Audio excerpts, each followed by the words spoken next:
berfirman kepada Musa di Gunung Sinai, "Berbicaralah kepada orang Israel dan katakan kepada mereka, apabila kamu telah masuk ke negeri yang akan kuberikan kepadamu, maka tanah itu harus mendapat perhentian sebagai sabat bagi Tuhan.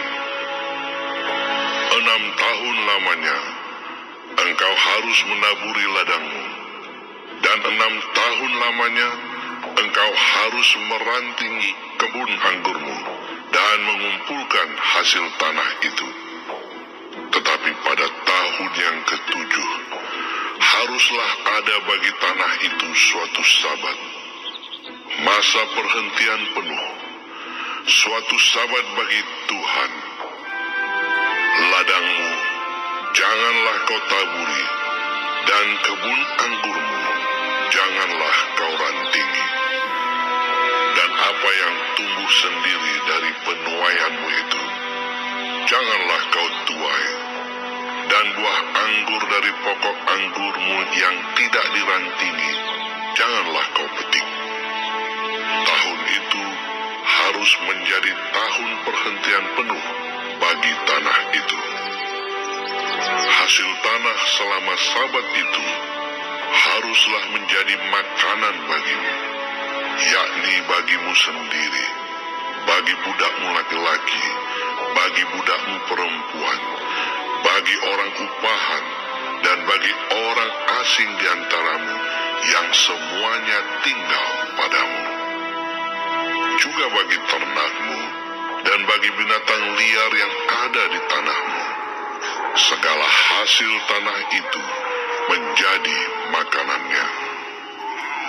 Selanjutnya engkau harus menghitung 7 tahun sabat, yakni 7 kali 7 tahun, sehingga masa 7 tahun sabat itu sama dengan 49 tahun. Lalu engkau harus memperdengarkan bunyi sangkakala di mana-mana dalam bulan yang ke-7 pada tanggal 10 bulan itu. Pada hari raya pendamaian, kamu harus memperdengarkan bunyi sangkakala itu di mana-mana di seluruh negerimu. Kamu harus menguduskan tahun yang ke-50 dan memaklumkan kebebasan di negeri itu bagi segenap penduduknya. Itu harus menjadi tahun Yobel bagimu, dan kamu harus masing-masing pulang ke tanah miliknya dan kepada kaumnya. Tahun yang ke-50 itu harus menjadi tahun Yobel bagimu. Jangan kamu menabur, dan apa yang tumbuh sendiri dalam tahun itu jangan kamu tuai, dan pokok anggur yang tidak dirantingi jangan kamu petik buahnya. Karena tahun itu adalah tahun Yobel, haruslah itu kudus bagimu. Hasil tahun itu yang hendak kamu makan harus diambil dari ladang. Dalam tahun Yobel itu, kamu harus masing-masing pulang ke tanah miliknya. Apabila kamu menjual sesuatu kepada sesamamu atau membeli daripadanya, janganlah kamu merugikan satu sama lain. Apabila engkau membeli dari sesamamu, haruslah menurut jumlah tahun sesudah tahun Yobel. Dan apabila ia menjual kepadamu, haruslah menurut jumlah tahun panen. Makin besar jumlah tahun itu, makin besarlah pembeliannya. Dan makin kecil jumlah tahun itu, makin kecillah pembeliannya. Karena jumlah panenlah yang dijualnya kepadamu. Janganlah kamu merugikan satu sama lain, tetapi engkau harus takut akan Allahmu, sebab Akulah Tuhan Allahmu. Demikianlah kamu harus harus melakukan ketetapanku dan tetap berpegang pada peraturanku serta melakukannya, maka kamu akan diam di tanahmu dengan aman tentram. Tanah itu akan memberi hasilnya, dan kamu akan makan sampai kenyang dan diam di sana dengan aman tentram. Apabila kamu bertanya, apakah yang akan kami makan dalam tahun yang ketujuh itu? Bukankah kami tidak boleh menabur dan tidak boleh mengumpulkan hasil tanah kami? Maka aku akan memerintahkan berkat-Ku kepadamu dalam tahun yang ke-6, supaya diberinya hasil untuk 3 tahun. Dalam tahun yang ke-8, kamu akan menabur, tetapi kamu akan makan dari hasil yang lama sampai kepada tahun yang ke-9. Sampai masuk hasilnya, kamu akan memakan yang lama. Tanah jangan dijual mutlak, karena akulah pemilik tanah itu, sedang kamu adalah orang asing dan pendatang bagiku. Di seluruh tanah milikmu, haruslah kamu memberi hak menebus tanah. Apabila saudaramu jatuh miskin, sehingga harus menjual sebagian dari miliknya, maka seorang kaumnya yang berhak menebus, yakni kaumnya yang terdekat, harus datang dan menebus yang telah dijual saudaranya itu.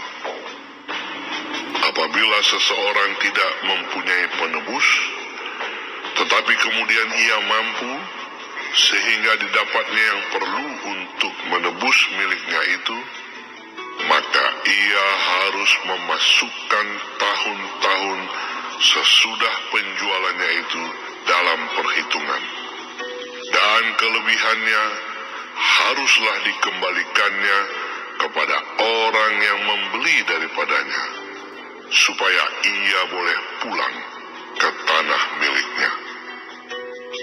Tetapi jikalau ia tidak mampu untuk mengembalikannya kepadanya, maka yang telah dijualnya itu tetap di tangan orang yang membelinya sampai kepada tahun Yobel. Dalam tahun Yobel, tanah itu akan bebas, dan orang itu boleh pulang ke tanah miliknya.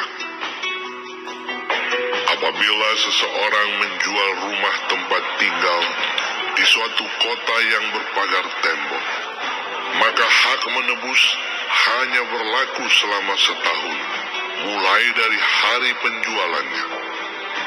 Hak menebus berlaku hanya 1 tahun. Tetapi jikalau rumah itu tidak ditebus dalam jangka waktu setahun itu, rumah itu secara mutlak menjadi milik si pembeli turun-temurun. Dalam tahun Yobel, rumah itu tidaklah bebas. Tetapi rumah-rumah di desa-desa yang tidak dikelilingi pagar tembok haruslah dianggap sama dengan ladang-ladang di negeri itu. Atasnya harus ada hak menebus, dan dalam tahun Yobel, rumah itu harus bebas. Mengenai rumah-rumah di kota-kota orang Lewi, hak menebus rumah-rumah itu ada pada orang-orang Lewi untuk selama-lamanya. Sekalipun dari antara orang Lewi yang melakukan penebusan, tetapi rumah yang terjual di kota miliknya itu haruslah bebas dalam tahun Yobel. Karena segala rumah di kota-kota orang Lewi adalah milik mereka masing-masing di tengah-tengah orang Israel. Dan padang penggembalaan sekitar kota-kota mereka janganlah dijual, karena itu milik mereka untuk selama-lamanya. Apabila saudaramu jatuh miskin, sehingga tidak sanggup bertahan di antaramu, maka engkau harus menyokong dia sebagai orang asing dan pendatang, supaya ia dapat hidup di antaramu.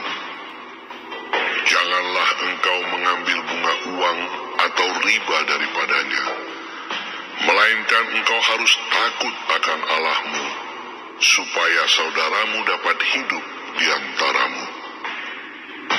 Janganlah engkau memberi uangmu kepadanya dengan meminta bunga.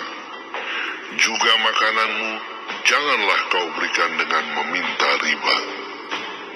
Akulah Tuhan Allahmu, yang membawa kamu keluar dari tanah Mesir, untuk memberikan kepadamu tanah Kanaan, supaya aku menjadi Allahmu. Apabila saudaramu jatuh miskin di antaramu, sehingga menyerahkan dirinya kepadamu, maka janganlah memperbudak dia. Sebagai orang upahan dan sebagai pendatang, ia harus tinggal di antaramu. Sampai kepada tahun Yobel, ia harus bekerja padamu.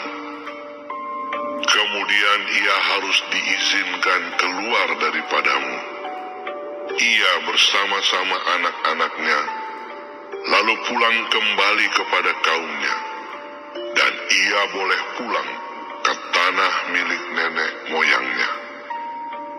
Karena mereka itu hamba-hambaku yang kubawa keluar dari tanah Mesir, janganlah mereka itu dijual secara orang menjual budak. Janganlah engkau memerintah dia dengan kejam, melainkan engkau harus takut akan Allahmu. Tetapi budakmu laki-laki atau perempuan yang boleh kau miliki adalah dari antara bangsa-bangsa yang di sekelilingmu. Hanya dari antara mereka lah kamu boleh membeli budak laki-laki dan perempuan. Juga dari antara anak-anak pendatang yang tinggal di antaramu, boleh kamu membelinya. Dan dari antara kaum mereka yang tinggal di antaramu, yang dilahirkan di negerimu, orang-orang itu boleh menjadi milikmu. Kamu harus membagikan mereka sebagai milik pusaka kepada anak-anakmu yang kemudian, supaya diwarisi sebagai milik. Kamu harus memperbudakkan mereka untuk selama-lamanya. Tetapi atas saudara-saudaramu, orang-orang Israel, janganlah memerintah dengan kejam yang satu sama yang lain. Apabila seorang asing atau seorang pendatang di antaramu telah menjadi mampu, sedangkan saudaramu yang tinggal padanya jatuh miskin, sehingga menyerahkan dirinya kepada orang asing atau pendatang yang di antaramu itu, atau kepada seorang yang berasal dari kaum orang asing, maka sesudah ia menyerahkan dirinya, ia berhak ditebus, yakni seorang dari antara saudara-saudaranya boleh menebus dia, atau saudara ayahnya, atau anak laki-laki saudara ayahnya, atau seorang kerabatnya yang terdekat dari kaumnya, atau kalau ia telah mampu, ia sendiri berhak menebus dirinya. Bersama-sama dengan si pembelinya, ia harus membuat perhitungan, mulai dari tahun ia menyerahkan dirinya kepada orang itu, sampai kepada tahun Yobel. Dan harga penjualan dirinya haruslah ditentukan menurut jumlah tahun-tahun itu. Masa ia tinggal pada orang itu haruslah dihitung seperti masa kerja orang upahan. Jikalau jumlah tahun itu masih besar, maka dari harga pembeliannya harus dikembalikan sebagai penebus dirinya menurut jumlah tahun itu. Jika jika waktu yang masih tinggal sampai kepada tahun Yobel sedikit lagi saja, maka ia harus membuat perhitungan dengan orang itu. Menurut jumlah tahun itulah ia harus membayar uang tebusan dirinya. Demikianlah ia harus tinggal padanya sebagai orang upahan dari tahun ke tahun. Janganlah ia diperintah dengan kejam oleh orang itu di depan matamu. Tetapi jikalau ia tidak ditebus dengan cara demikian, maka ia harus diizinkan keluar dalam tahun Yobel, ia bersama-sama anak-anaknya. Karena padakulah orang Israel menjadi hamba. Mereka itu adalah hamba-hambaku yang kubawa keluar dari tanah Mesir. Akulah Tuhan Allahmu.